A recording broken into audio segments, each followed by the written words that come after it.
Bro, honestly, right now, I have zero problem saying this. Right now, Bleach is 10 times better than One Piece. It is blowing One Piece and every other anime out of the water.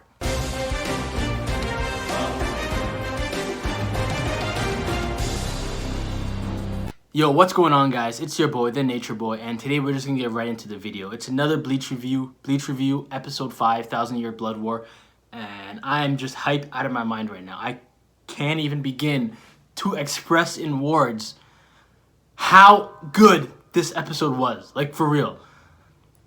Bro, first of all, I watched the episode a few hours ago, but I'm really glad I didn't do a review right away because I missed the ending credits. I had no idea. And a few hours later, I read that there was scene after the credits. So I went back and watched that, and it's the most hyped scene in the whole episode. So right away, I was like, I have to record a video right now. I was going to wait till tomorrow to do this, but I'm like, no, I got to do this right now. I have not seen an episode of any anime that good, possibly ever in my entire life. That was just insane, especially as an anime-only watcher, and I didn't know, like I told you guys in the other video, I've been spoiled on a lot of things. Nothing from this episode I was spoiled on. But where do we begin? The stuff with Urahara, right? Because that guy that got cut in half, he was really, really strong. Like, Ichigo couldn't put him down. Urahara couldn't put him down. None of these guys could permanently put him down. And someone just one-shotted him. And when I saw the red beams, I was thinking Urahara, because every time he's used Benihime, we've seen red, right? Like, I remember when he used it on Yami, and then Ukiura pushed it away. He always uses like these red beams, or like when he shot Aizen. So I was thinking Urahara, but it clearly wasn't Urahara. And the guy got one-shotted. So who's strong enough to do that? I can only think of one person, honestly, Aizen. Like, I was thinking Ishida. Ishida would make sense story-wise, but not power-wise. And Aizen would make sense power-wise, but not story-wise. So to me, it's either Ishida or Aizen.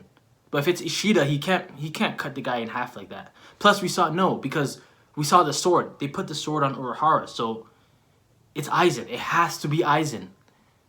Who else is that strong that can do that? I don't know. But that's just the beginning of the episode. Then we move on to Byakuya stuff, right? And we find out that the Stern Riders, or if that's how you pronounce it, Stern Riders, all have letters corresponding to them and their powers. So it's interesting. It's kind of like how the Espada had numbers, and then entirely separate from their numbers, they had their own, like a type of death or a way someone dies. Like Ukiura was emptiness, Stark was loneliness, Baragon was aging. That was pretty cool. So I like that these guys have their own concept too, where they each have a letter. And immediately, as soon as I heard that, I was thinking, who's going to be Stern Rider A? Because I have a feeling whoever Stern Rider A is going to be something big.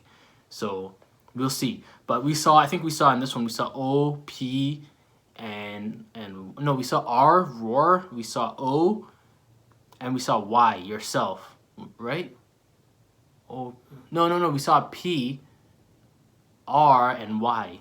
Whatever. And then we saw O later, he was Overkill. But Byakuya's not dead. I'd give that like a 5% chance of him actually being dead. I'm not worried about him being dead, but I am worried that if guys are doing this to Byakuya, who's one of the strongest captains, or at least he was in the beginning, but I feel like Byakuya started here and Kenpachi started here, and over this series it's been like, whereas everyone else stayed stagnant, those two, Byakuya has been rapidly going down and Kenpachi has been rapidly going up. But to see Byakuya get manhandled like that, he didn't even get a scratch in, is insane. So how strong are these Stern Riders if that's what they're doing? But then we also see just different levels to the Stern Riders, right? Because while Byakuya can't even deal with one, Kenpachi's dealing with 3 of them. Albeit Byakuya's opponent has his Bankai, whereas the other guys, they don't have anything else. They don't have a Bankai to use against Kenpachi, right? So that makes sense at least. But to see Byakuya get absolutely, utterly destroyed. And man, the animation, holy shit, with that scene with Rukia and then her face just turning into like the most disgusting image of death ever was insane.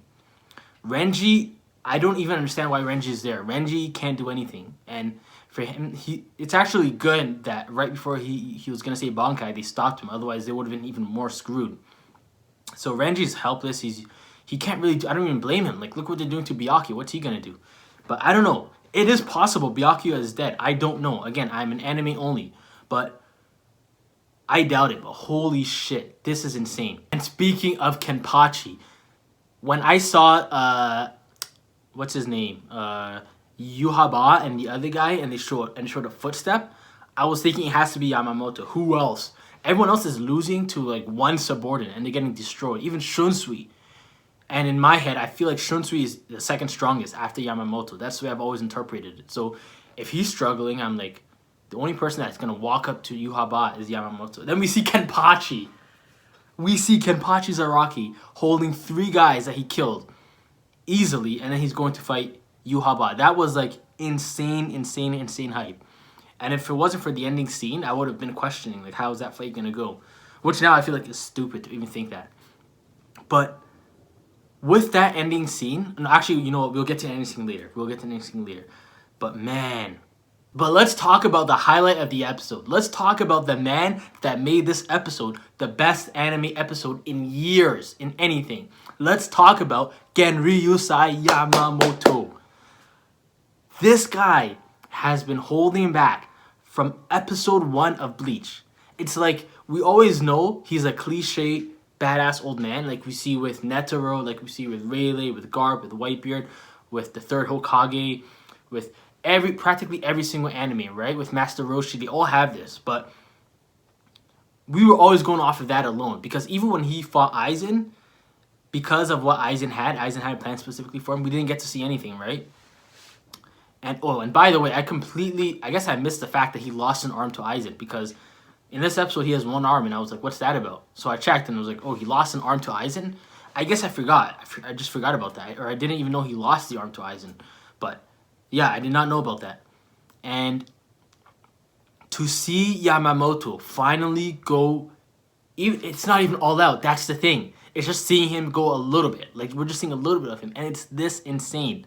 It's also really cool to see, because he's always the guy who's just standing around, not really doing anything, like we saw this in Fate Karakura Town too.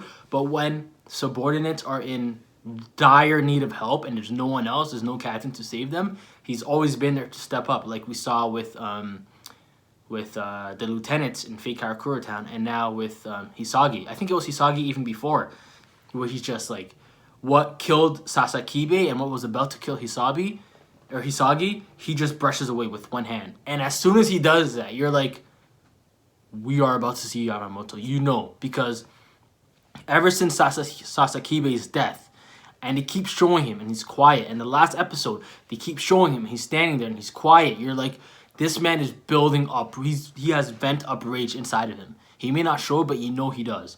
And in this episode, we saw what that rage can do. He didn't just one-shot this dude with Ryujin Jaka.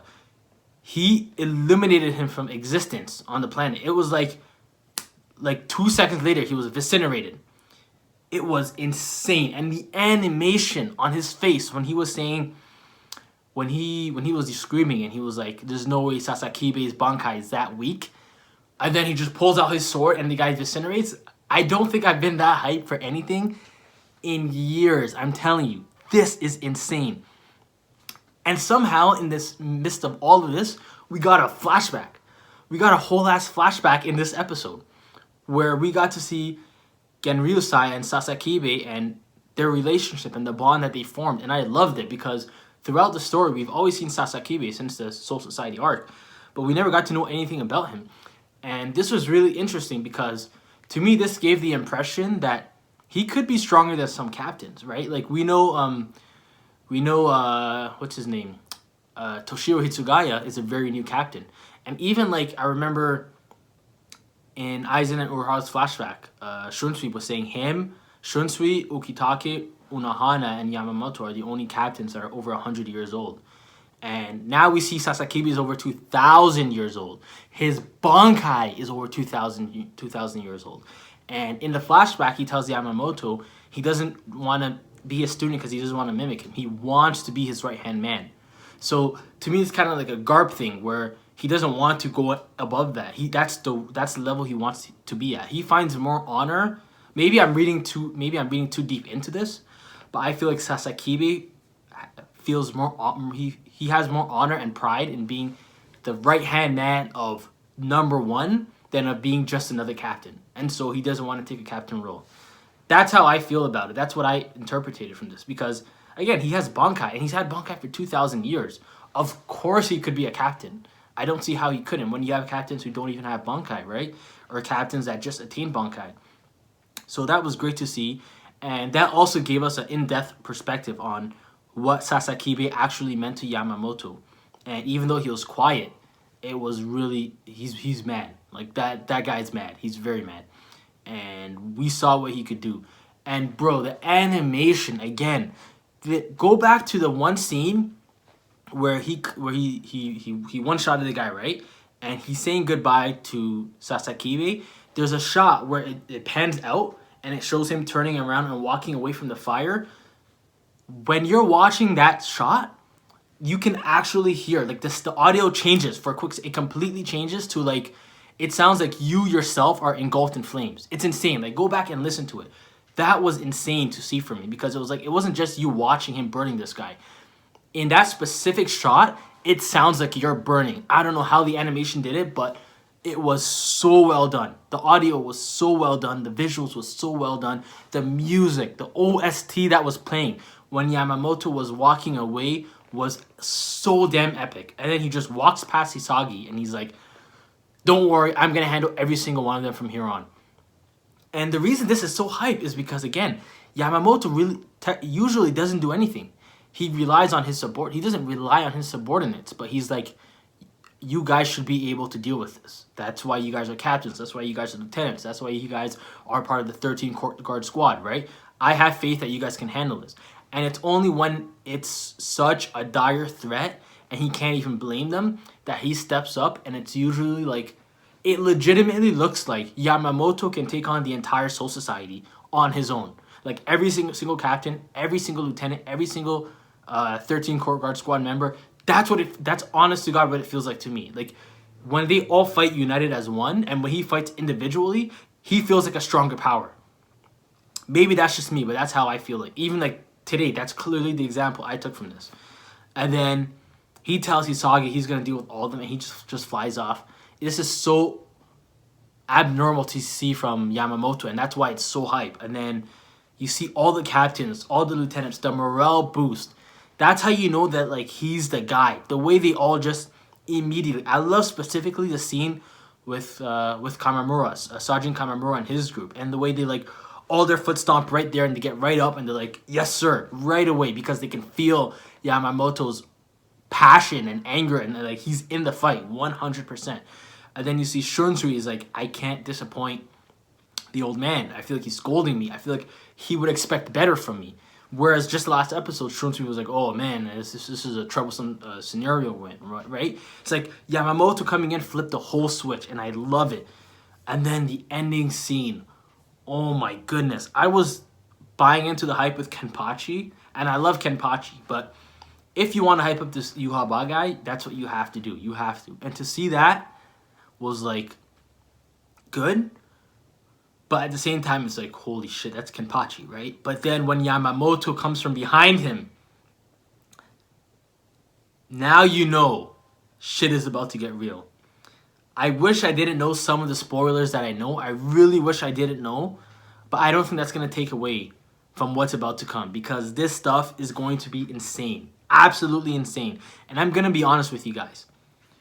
This is better than One Piece by far to me right now. Like, I am waiting for these week-to-week episodes way more than I'm waiting for the week-to-week chapters 1. I think I might be more hyped about these episodes than I was for the weekly releases of One Piece when Roof Piece was going on in 2020 or 2021 when those chapters were coming out. I don't think I've been this hyped, this excited since I was a kid waiting for Prison Break to come out weekly. That's how excited I am right now. This is insane, and I cannot wait for next episode. I'm at the point where I'm like itching to just read the next manga chapter. I haven't felt like this in so long, and it just feels so good to have this back. and for it to be one of the big three. The only big three left that I haven't finished or caught up with, so I don't know what's coming from here on out. And Genryusai just absolutely made this episode phenomenal.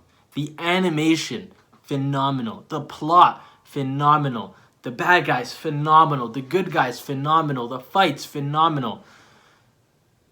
I don't even know what to say. 300,000 out of 10. Like, this is... I don't know if we're ever going to get an episode of any anime this good again in years, to be honest. This is beyond what like my brain can actually even process at this point. But now I have to start doing weekly Bleach reviews. I was debating if I should do it weekly or bi-weekly or every like 3 or 4 episodes. Now I'm like, I have to do it weekly because this is so goddamn hype, and I'm more excited to... Right now, I am more excited to talk about this and to share this than the One Piece manga chapters. But that might change again in the future. But regardless, this isn't a competition. I love One Piece. I love Bleach. They're both two of my favorite pieces of fiction ever. And I just can't wait. And I'm just so... We are so blessed to be in a time where we are getting both weekly again. And I cannot be any more happy than this. So thank you guys for watching. I know I rambled on. I rambled on for a bit. I'm still like... My adrenaline's through the roof right now. Give me a few hours. I'll settle down again. And... thank you guys for watching. Like, subscribe, all that good stuff. Let me know what you guys thought of this episode. And until next time, guys, I will see you when I see you. Nature Boy out.